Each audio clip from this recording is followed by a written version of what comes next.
존경하는 우리 이병진 의원님 질의해 주시기 바랍니다.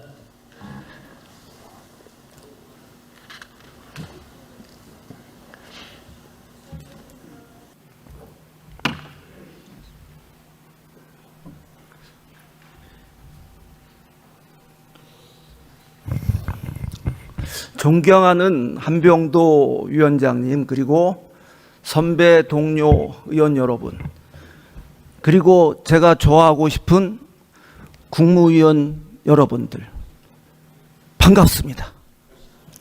동북아의 물류 중심 항만으로 발돋움하는 평택항, 한미 동맹의 상징인 한미연합사령부, 세계 최고의 메모리 반도체 캠퍼스가 있는 S반도체, 우리 평화와 안보의 심장 공군작전사령부, 해군 이함대 사령부, 한미연합사령부 등등과 함께 병진하는 이병진 인사 올리겠습니다. 자, 우리 차관님, 기획재정부 차관님 두 분 중에 관계되시는 분이 답변 주시면 감사하겠습니다. 정보 보완하면 어떤 생각이 드십니까? 우리 1차관님, 쉬운 거니까 정보 보완하면 어떤 생각이 드십니까? 여러 가지 해킹 이런 거로부터 좀 살아나는 그런. 그렇습니다. 정보 보완은 AI 시대의 중요한 안보적 과제입니다. 우리나라 국가에서 관리하는 항만이 몇 개 있어요? 국가에서 관리하는 항만. 국가 관리 항만.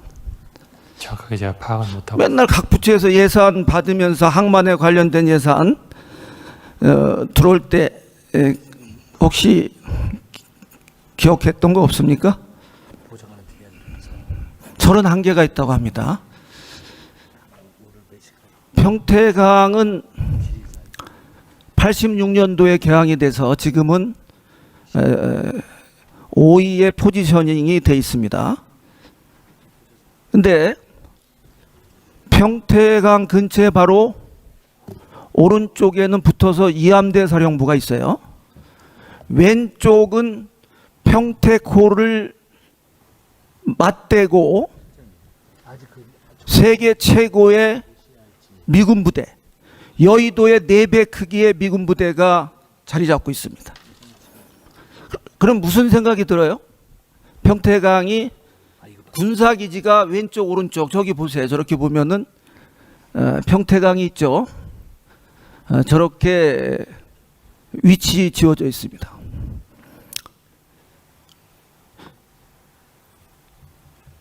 중국의 핵공격도 대비할 수 있는 세계에서 최고 좋은 미군 부대. 이건 군사기밀이 아니고 국방부 차관님도 아시겠지만 지하로도 대단한 벙커도 갖고 있고 그렇습니다. 근데 지금 세계에서 이 CCTV 있지 않습니까? CCTV를 가장 잘 만드는 회사가 혹시 어딘지 아세요? 우리 차관. 정확하게 알고 있지 않습니다. 그러면은 어느 나라에서 잘 만드는지 알고 계세요?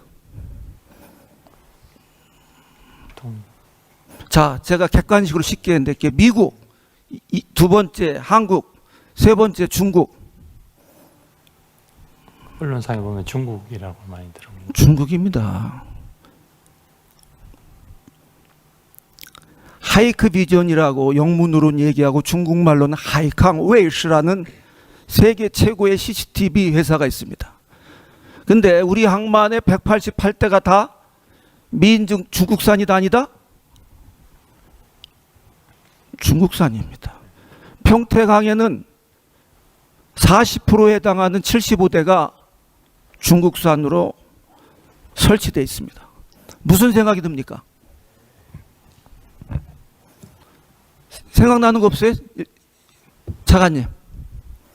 보안 부분을 좀 더 점검할 필요가 있지 않을까 싶습니다. 좀 더가 아니고 중국이 디지털 패권을 미국과 지금 경쟁하고 있는 거예요. 앞으로 미중 사이에는 디지털 패권에 의해서 좌우된다고 봐도 무방합니다. 중국이 개발하는 산업화와 정보화는 뒤졌지만 빅데이터, 양자 컴퓨팅, 우주 항공 산업, 미국도 모를 정도로 앞서가고 있다고 해도 과언이 아니에요. 근데 이 CCTV 다가 중국 중앙정부에서 말이죠, 관리할 수 있어요. 그 기술이 어떻게 되어 있는지도 알 수도 없어요. 백도어 방식으로 컨트롤할 수도 있습니다. 근데 이 예산을 제가 농림축산식품해양수산위원회에서 계속 문제 제기해가지고 5억 6천만 원밖에 안 돼요. 통과됐는데 1차 때 통과됐는데 또 해결이 안 돼요. 이유가 뭡니까? 저를 설득해 주세요. 700조가 예산이 다 되는 나라에서 5억 6천만 원 있다 없다? 있어요 없어요? 자, 임기근 차관이 한번 대답해 보세요.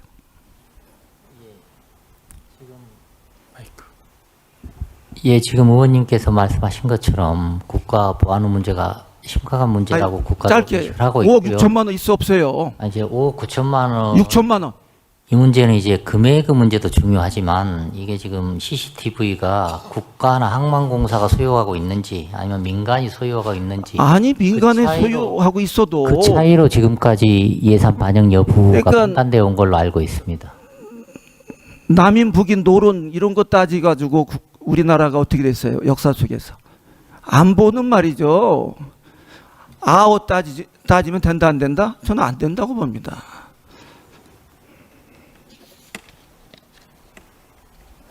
국가재정법 89조는 어떻게 돼 있어요? 국가재정법 89조가 뭔지 잘 모르고 의원님이 아시는 것 같은데 말씀해 주시겠습니까? 추경안을 편성할 수 있다라고 얘기하고 있잖아요. 재정기획부에서 몇 년 근무하셨어요?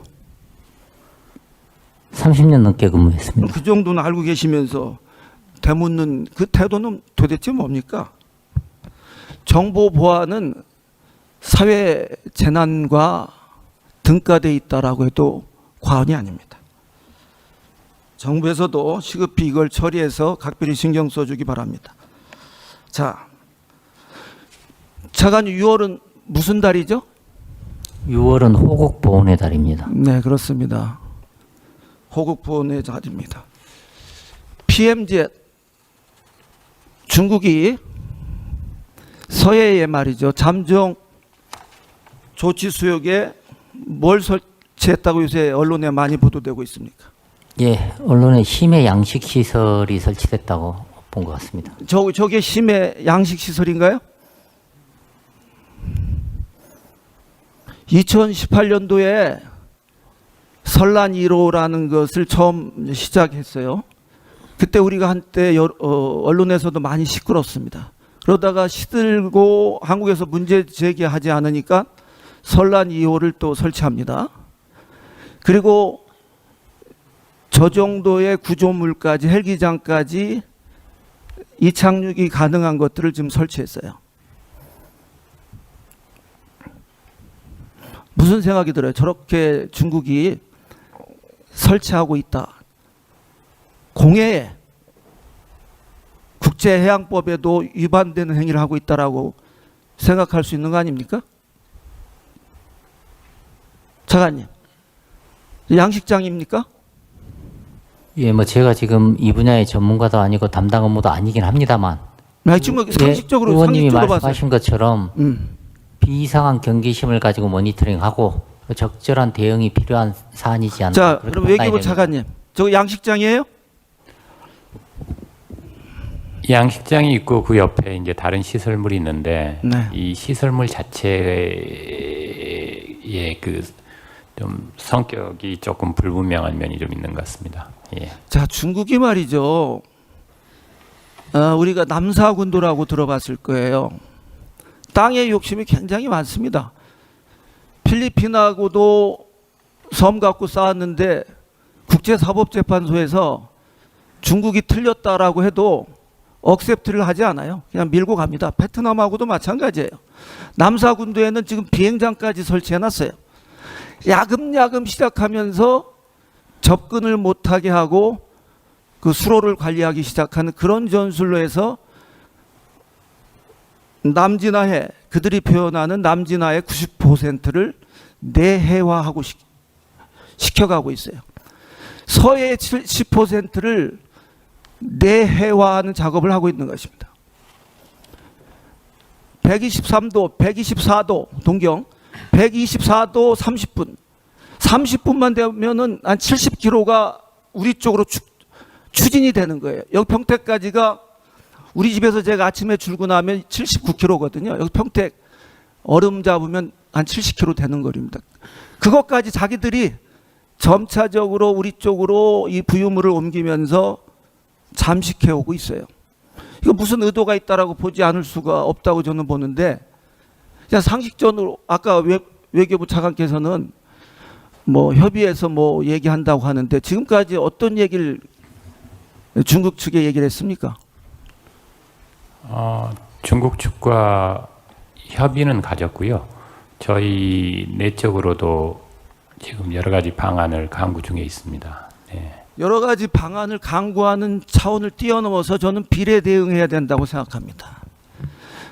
지금 과거는 현재를 낳고 현재는 미래를 잉태하고 있는데 중국이 행한 일련의 양태를 놓고 봤을 때 결코 그냥 물러가지 않습니다. 저 지역에는 서로 협약을 했어요. 저런 거 설치하지 않기로. 30만 마리, 50만 마리 양어장을 키운다고 처음 얘기했는데 누가? 민간에서 양어장을 한다는 겁니다. 중국에 민간이 있어요, 없어요? 상식에서 그래서 외교부 차관님, 중국에서 민간인이 있어요, 없어요? 정부의 얘기를 들어야 됩니까, 말아야 됩니까? 중국의 민간인들은. 특히 중국 영해 바깥으로 나가는 민간인들이 마음대로 저런 걸 만들 수 있을까요? 중국은 더 잘 아시겠지만 1921년 공산당부터 시작한 나라예요. 공산당이 군대를 갖고 있는 나라가 중국입니다. 9,970만, 인도 국민당 1억 50만 다음으로 세계 당원이 가장 많은 나라가 중국입니다. 중국의 민간은 그들이 대외 교섭을 할 때 필요할 때 쓰는 핑계에 불과합니다. 500m 정도를 접근 금지 지역으로 반경으로 설정하고 거기 지나가려면 우리한테 통과 의뢰를 윤허를 받고 지나가야 된다. 이런 식으로 나올 개연성이 농후합니다. 축차적으로 저런 구조물들을 계속 세워나갈 겁니다. 그래서 본 의원은 우리 존경하는 당시의 야당 의원, 여당 의원들과 함께 1차 추경 때 용역비 5억 원, 그리고 하나 구조물 만드는데 600억 들어간답니다. 605억 원을 통과시켰는데 또 기재부의 벽을 또 못 넘었어요. 기재부가 난 그렇게 무서운지 예전에 미처 몰랐어요. 네? 전체적 국가 예산을 다뤄야 되는 막중한 책임성을 느끼겠지만 왜 거기 가면은 모든 게 스탑이 될 수밖에 없습니까? 그래서 이번에 최소한 용역비라도 10억을 다시 통과시켰습니다. 임기근 차관님, 제가 이거 말씀 올렸는데 이 있으면은 두 마디만 해주세요. 한 마디 하지 마시고. 비상한 경계심을 가지고 모니터링하고 유의미하고 적절한 대응이 필요한 사안이라고 판단이 됩니다. 비상한 경계심이 아니고 비례 대응해야 된다. 아까 여기 국방부 차관 나와 계신가요? 네. 저거 군사시설로 갈 개연성이 굉장히 농후합니다. 서해는 가장 깊어야 한 100m밖에 안 되거든요. 저기 이제 미국 잠수함도 못 들어옵니다. 이제 저렇게 될 경우에. 저는 지금이 적기라고 보는 거예요. 중국도 한국을 필요로 하고 미국도 한국을 필요로 합니다. 너부코를 보내고 있어요. 한중일의 협력을 미국은 상당히 염려하고 있고 또 중국은 한국이 한미일로 묶어지는 것을 염려하고 있어요. 이때 우리가 피보트 스테이트 역할을 할 수가 있어요. 중추적 역할을 할 수 있습니다. 역으로 이용해서 이번에 대등하게 비례 대응을 통해서 강력하게 나가야 됩니다. 우리 국회에서도 아마 적극적으로 지원을 할 겁니다. 차관님, 임기근 차관님. 말로만 하지 말고 이번에 아주 심사숙고해서 결단을 내려줘야 됩니다. 그리고 그 이후의 예산들은 계속 관심 갖고 이어나갈 것입니다. 우리 그리고 우리 농림부와 관련된 얘기인데 우리나라에 수리 시설이 지금 몇 개 있습니까, 차관님? 우리 장관님, 농림부 장관님. 1081개소 있는 것으로 알고 있습니다. 근데 지금 30년이 다 넘었어요, 대부분. 그렇습니다. 예? 예.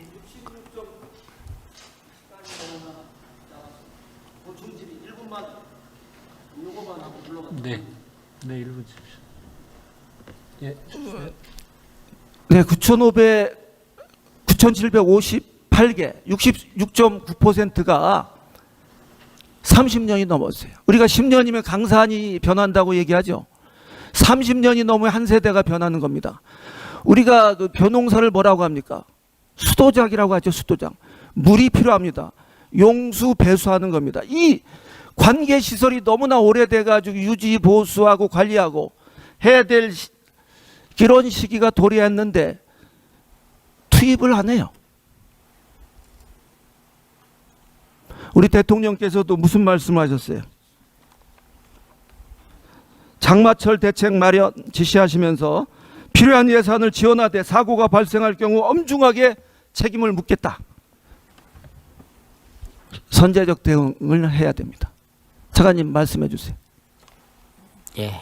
여기 뭐 재해하고 안전하고 관련되는 문제는 별도로 대통령 말씀 여부하고 상관없이 국민의 안전을 책임지고 있는 정부 관점에서 당연히 최우선적으로 다뤄야 될 문제라고 생각합니다.